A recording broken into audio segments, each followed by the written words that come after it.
And we are back. Some more Nova Scotia Supernovas franchise mode. In the last one, we went through the entirety of year number 1. Of course, it didn't end so well. And we do have the draft lottery and the NHL entry draft, of course, coming up. We are on July 1st, but we're not making any free agent signings because there's not any that particularly interest me. I did approach Ivan Lodnia in the last one. And I also approached Jeremy Swayman with a contract extension because he was pretty solid. An 920 save percentage for a team that was 37, 37, and 8. That's not bad, so figured I'd get him signed long-term while I can. Hoping to get him locked up for 4 years at, 2.8? Yeah. But besides that, that's all the signings that I want to make. So now we're going to advance to the draft lottery on the 5th. And here we go, draft lottery time. We are in the 11th spot. So picking at number 17 will be Columbus. At number 16, Washington. 15, Pittsburgh. 14, Montreal. 13, LA. 12, Columbus. And at 11... will be your Nova Scotia Supernovas. 10 is Anaheim, 9 is Ottawa, 8 is New Jersey, 7 is Winnipeg, 6 is San Jose, 5 is Seattle, 4 is Vancouver, no movement at all as of right now. Who is number 3? Detroit, Arizona, and then Buffalo. So the only movement is between the top 2 teams. And with that, let us get into the draft. So with the first pick, the Buffalo Sabres select Shane Wright. Matthew Savoie goes second to the Arizona Coyotes. Logan Cooley goes to the Detroit Red Wings. Then you have Joakim Kemmel going to the Vancouver Canucks. Brad Lambert goes to the Seattle Kraken. Denton Matachuk goes to the San Jose Sharks. Simon Nemec goes to the Winnipeg Jets. Kevin Korchinski goes to the New Jersey Devils. Seamus Casey goes to the Ottawa Senators. And Rutger McGrogerty goes to the Anaheim Ducks. So now it is our turn to pick. There are 3 4-star potentials available with Nemestikov, Ivanov, and Nielsen. There's also a few 1.5-star abilities available, one being a 3.5-star potential in Yurichek. Yeah, it's definitely between Nemesnikov and Yurichek for me. As far as skater ratings go, they're almost exactly the same. I mean, besides faceoffs, obviously, given one's a center, one's a defenseman, but there's very little difference between them. This is tough. This is a real tough call. I mean, obviously, Nemestikov is going to be better offensively as the forward, but a defensive defenseman with a puck handling rating of 15 already, and he's got an offensive read of 14 as a defensive defenseman. He could be something good. Although, oddly enough, Yurichek's defensive read is only at 12, whereas Nemestikov's at 15. All right, hold up. Where are they both going in the draft?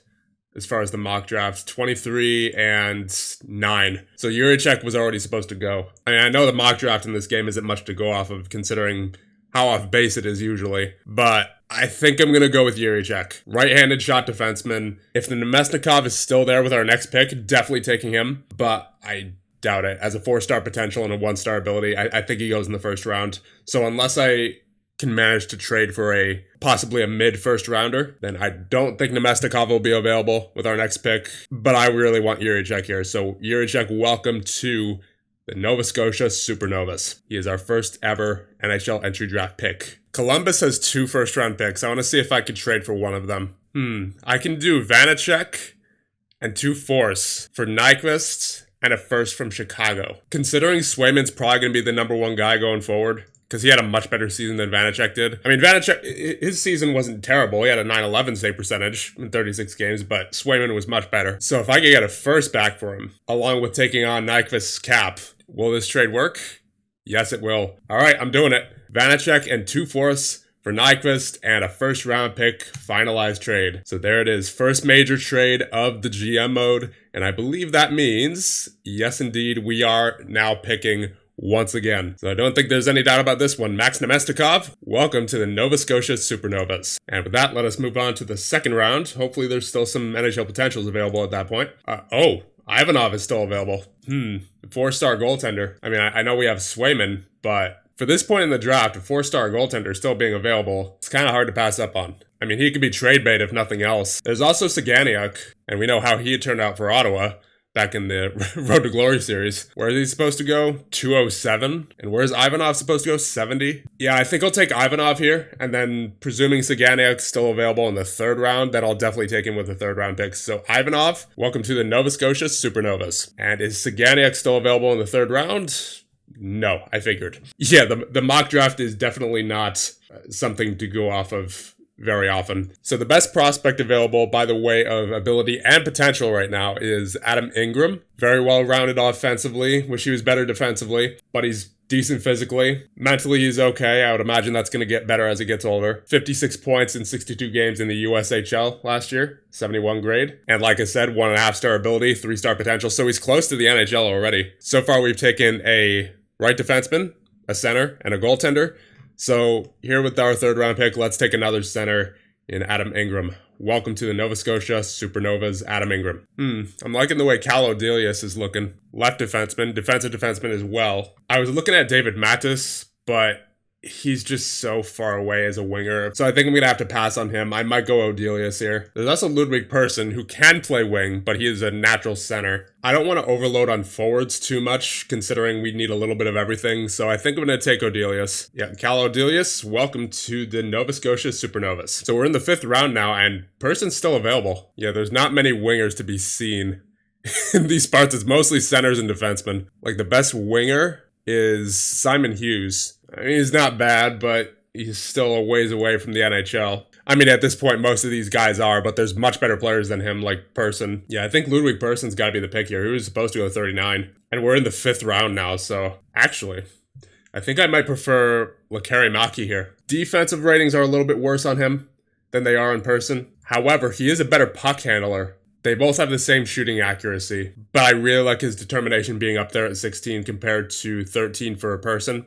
Now, Persson's more well-rounded, it looks like. But the thing about Lekari Maki is he actually played in the SHL last year as a 17-year-old and had 34 points. Whereas Persson, he actually played for the J20 team for 44 points in 42 games. So Lekari Maki, welcome to the Nova Scotia Supernovas. 6th round now, the best player available is Philip Bystedt. Yeah, I think Bystedt's the pick. I mean, there's not really many other guys who are standing out at this point, especially being a 3-star potential in the 6th round. That's pretty solid. So Bystedt, welcome to Nova Scotia. And here we are with our 7th round pick. This is probably our final pick. Best player available is Luca Del Belus, getting opens at 17. I mean, honestly, that in itself is very impressive because that's going to contribute to him getting a lot of goals. And offensive reads at 14. His offensive category for this point in the draft is actually very impressive. What do you have last year? 83 points in 67 games played. I don't know how he fell back this far in the draft, but I am almost definitely taking him. That getting open at 17 is way too good. Luca Del Belus, welcome to Nova Scotia. And that'll be it for the draft. Look how many players were left. Like, so many 2.5-star players that went undrafted. This was certainly a very deep draft. In my opinion, that was a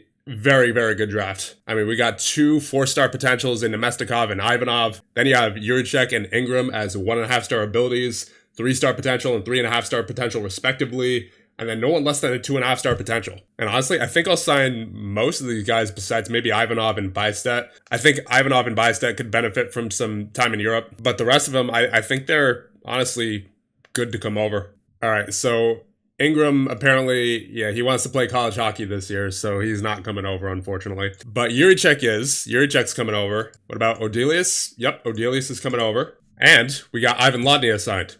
So things are looking up for this team for sure. And so with that, I believe our offseason is done. And in the Hockey Hall of Fame are Patrick Eliage, Pierre Turgeon, Curtis Joseph, and Jeremy Roenick. And just like that, the preseason has come to an end, and this is our roster going into year number 2. You have Swayman and Montembeault in goal. On defense, you have Taves, Graves, Dumba, Pesci, Fabro, McNabb, and Liljegren. And at forward, you have Pearson, Verhaeghe, Zucker, Pajot, Corrali, Saad, Goudreau, Lowry, Fogle, Sanford, Lotnia, Nyquist, Moore, and Kajula. I believe it is now time to get underway with the regular season. Okay, so we're on December 1st. We are at the bottom of our division. We're pretty clearly not going anywhere this year.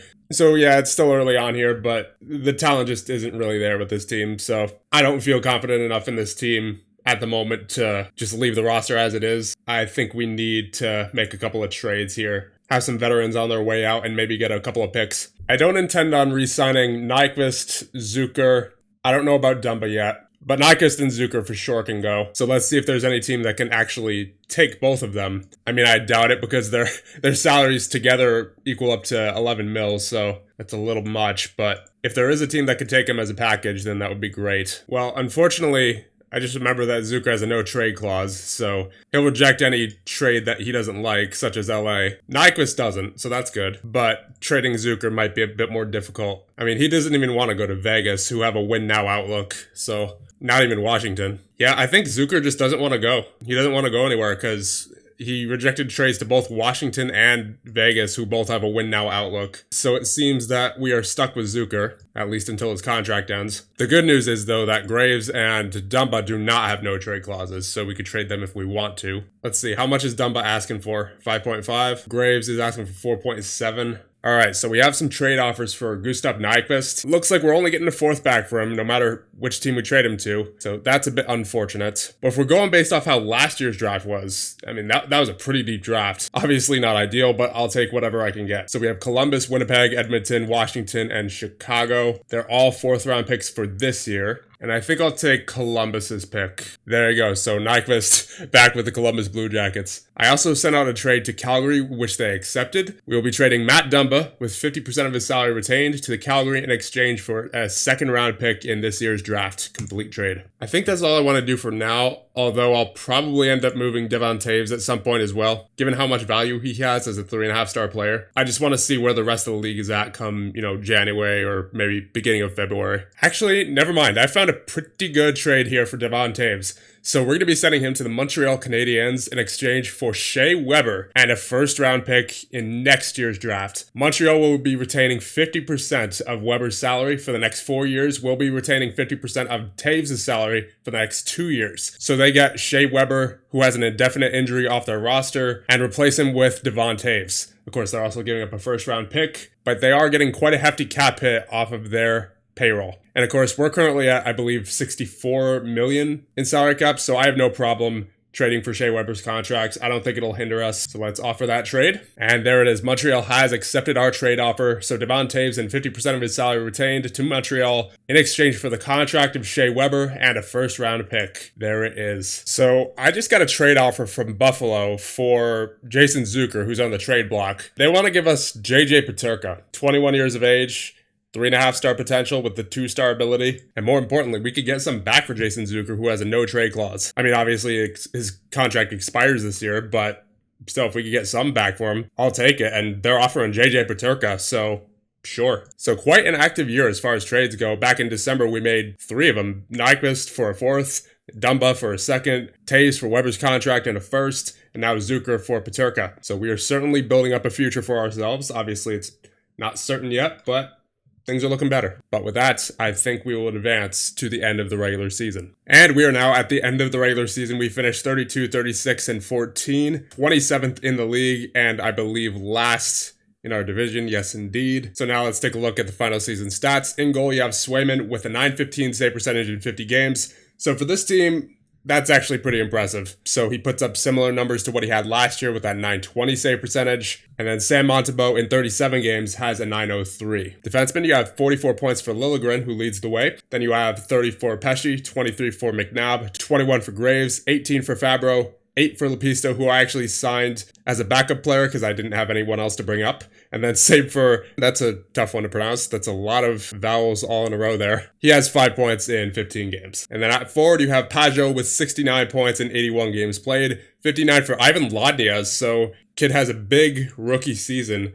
I would not be surprised if he was in the running for the Calder because that's a big season for him. I wonder how much this season will affect his growth, like ability and potential wise. He might grow. He might very well grow. Saad with 49 points in 64 games. He spent a chunk of the season injured. 43 points for Verhaeghe and Sanford. 37 points for Pearson. 32 for Lowry. 30 for Fogle. 26 for Goudreau and Corrali. 23 for Moore and Kajula, 2 for Kiviranta in 9 games, who came up from the minors recently, and then JJ Peterka with 1 goal in 13 games played. So overall, I mean, we expected we would be a bad team, and you know what? That lottery pick is going to be pretty good, considering we have the 7th best odds at the first overall pick. Yeah, Ivan Lodnia is in the running for the Calder this year, along with Stuart Skinner and Igor Chinakhov. So let's see, Chinakhov, he had 46 points in 79 games. I don't know, I think Lodnia hasn't beat there. What about Stuart Skinner? 905 in 59 games. I think Lodnia's got this. I think Lodnia seriously has a Calder here. Because I can't imagine a 905 save percentage would be that good. I mean, maybe they're accounting for wins because he has 40 wins, right? But then again, that's not entirely him. So like for Stuart Skinner, if we're going based off save percentage with that 905, I think Lodnia's got this. And if he doesn't, then there are shenanigans being played, let me tell you. Now we're going to check on some of our prospects. We have Ivanov in the KHL, who has a 918 save percentage in 33 games played. Hopefully he keeps it up. Then you have Max Nemestikov in the OHL, currently with 71 points in 60 games played for Sarnia. He's a 1.5-star ability now as well. Then you have David Yurichek, who's at a 2-star ability, 3.5-star potential, 29 points in 50 games played. Let's check out his ratings. Oh yeah, he is definitely coming along. I wouldn't be surprised if he manages to crack the roster next year. Then you have Adam Ingram, who is currently playing in the NCAA, 38 points in 38 games played. Once again, having a solid season. So it looks like all of our big prospects are doing well. And of course, with the success of Ivan Lodnia this season, the future of your Nova Scotia Supernovas is looking more promising than it did before. That's for sure. So with that, I think we'll advance up to the end of the playoffs. And we have the end of the playoffs, and the Stanley Cup champions are the Vegas Golden Knights in 7 games over the Boston Bruins. And here are the awards. For the Ted Lindsay, you have Nathan McKinnon as well as the Art Ross. The Moyes for Shar goes to Jake Gensel. The Lady Byng Trophy goes to Artemi Panarin. The Bill Masterton goes to Nikolai Ehlers. The Mark Messier Leadership Award goes to John Tavares. The Jennings Trophy goes to Jake Odinger. The Hart between Matthews, McKinnon, and Barkov, it is McKinnon. The Conn Smythe goes to David Pastrnak of Boston, 37 points in 26 games played. And the Rookie of the Year, come on, Lodnia. Yes, it's Lodnia. All right, good. Very nicely done, Lodnia. Now for the Norris, Hamilton, Makar, and Letang, it is Hamilton. For the Selkie between Stefan Matteau, that is a name I have not seen in a while. And then you have Barkov and Cizikas. It is Barkov. For the Vezina between Odinger, Gustafsson, and Markstrom is Markstrom. Executive of the Year, Hextall, Fitzgerald, and Wilson. It is Ron Hextall. And a Jack Adams between Bugner, Waite, and Bouillon. It is Doug Waite. So we're here on June 27th. We're towards the end of year number 2 now. We have Adam Ingram on the roster now. I was able to sign him to an entry-level deal. I'm going to leave Bystedt and Ivanov unsigned for the time being. I would like them to stay in Europe for one more season. But worth noting, Bystedt is now a 5-star potential. Hopefully he can keep that, because it's pretty significant there. And who else is a 5-star potential is Max Nemestikov, currently in Sarnia. He has a 1.5-star ability, 5-star potential. So if both of them can keep that 5-star potential, we are certainly up and coming here with this team. We have a future. And who is not getting re-signed will be Lepisto, Bakos, and Kiviranta. Oh my, I just realized Bystedt was a 6th round pick last year, and he made it all the way to 5-star potential. Can you believe that? That draft was insane. And our season score, unfortunately, is 3. We got all the negative categories besides win percentage lower than 400. So yeah, that's pretty brutal. We don't get any points. So with that all being done, I think we'll end things off here. And in the next one, we will get through year number 3.